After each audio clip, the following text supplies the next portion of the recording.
Bonjour et bienvenue sur alform.com, je suis Ludovic Kenegdu, votre formateur Kubernetes et on va dans cette première vidéo faire une présentation de la formation administrer le cluster, administrer les pods, administrer les labels et les espaces de nom. Vous avez probablement suivi la formation installation et configuration. Si ce n'est pas le cas, je vous conseille fortement d'aller visionner au moins l'installation. La configuration, c'est pas forcément nécessaire, c'est très intéressant, mais pas forcément nécessaire pour pouvoir appréhender cette formation, qui est administrer le cluster, mais c'est un conseil bien sûr. Donc on va suivre une formation ensemble, administrer le cluster, les labels, les namespaces, les pods, ce qui nous amènera ensuite à pouvoir suivre une nouvelle formation que sera administrer les contrôleurs et les déploiements, puis le stockage, et puis le réseau. Puis après, il y aura d'autres formations consacrées à Kubernetes, comme le monitoring probablement, ce genre de choses, donc c'est pas encore en cours, mais il y aura beaucoup de choses en fait encore sur Kubernetes, tout ce qui est DevOps, le CI/CD, ce genre de choses, et plein de choses liées au DevOps, plein de choses, plein de formations. Alors faisons un petit tour sur le plan de formation, alors bien sûr une introduction, la présentation, et puis également la présentation du lab, donc avec un outil qui s'appelle Vagrant. Vous allez voir comment vous allez pouvoir provisionner des machines virtuelles avec l'installation et la configuration de Kubernetes de façon très simple et quelque chose de très très intéressant, donc un super outil qui s'appelle Vagrant. On va faire un point sur l'API Kubernetes. Alors, j'avais déjà introduit dans la formation précédente, l'API Kubernetes. Là, on ira un peu plus en détail dedans. On verra différents objets, bien sûr, comment fonctionne l'API, comment sont groupés les objets, comment sont versionnés les objets, ainsi de suite. Donc ce que c'est vraiment un peu plus en détail l'API Kubernetes. Ensuite, on s'intéressera aux pods. Donc j'avais dit que les pods, c'était, et je le redis, c'est la plus petite unité gérée par Kubernetes, c'est-à-dire qu'on ne gère pas les conteneurs. On va gérer des applications basées sur des conteneurs dans des pods.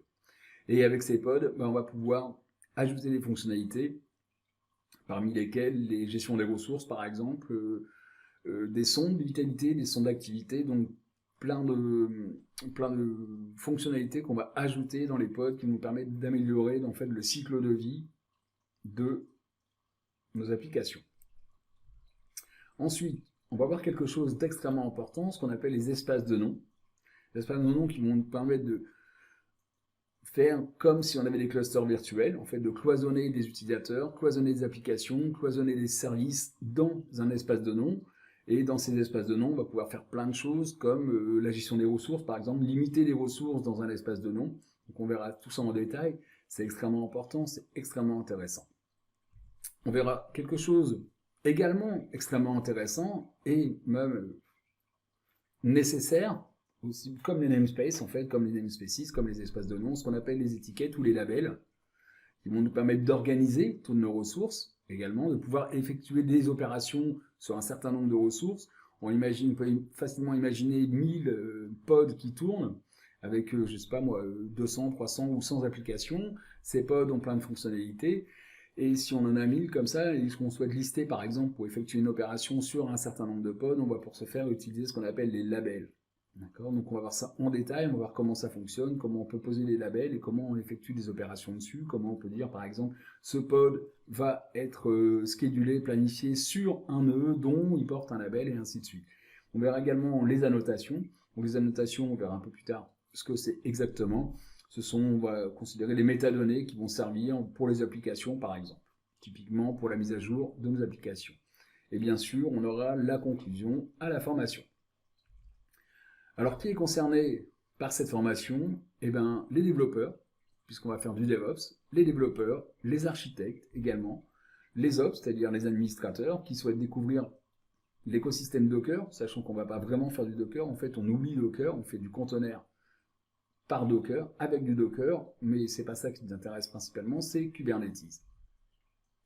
Au niveau des connaissances, alors quand je disais des Ops, pardon, j'appelle ça des Ops parce qu'on dit DevOps, opérateur en fait en anglais, donc c'est tout ce qui est administrateur par exemple. Alors au niveau des connaissances, il nous faut voilà, bien sûr des connaissances Linux. Alors pas de grandes connaissances d'administration Linux, alors tout ça c'est un plus bien sûr, hein, ça nous permet d'appréhender plus facilement certains éléments de la formation, sachant que pour cette formation, le cluster, le label, les pods, on n'a pas besoin d'avoir un très bon niveau en Linux, ou je veux dire plutôt qu'un niveau, une très bonne expérience. En revanche, dans les prochaines formations, lorsqu'on fera du stockage et ainsi de suite, du réseau, c'est quand même assez nécessaire. C'est bien d'aller faire un petit tour sur la formation Docker, installation et administration, pour savoir ce que c'est Docker, ce que c'est une image par exemple, comment fonctionne Docker, ainsi de suite. Mais pas forcément toute la formation, mais simplement au moins ce que c'est un conteneur, c'est important, un conteneur et une image. Eh bien, j'espère que cette présentation vous donne envie de suivre cette formation qui est vraiment, comme je vous dis, une formation très sympa. C'est vraiment un produit extraordinaire, j'adore ce produit.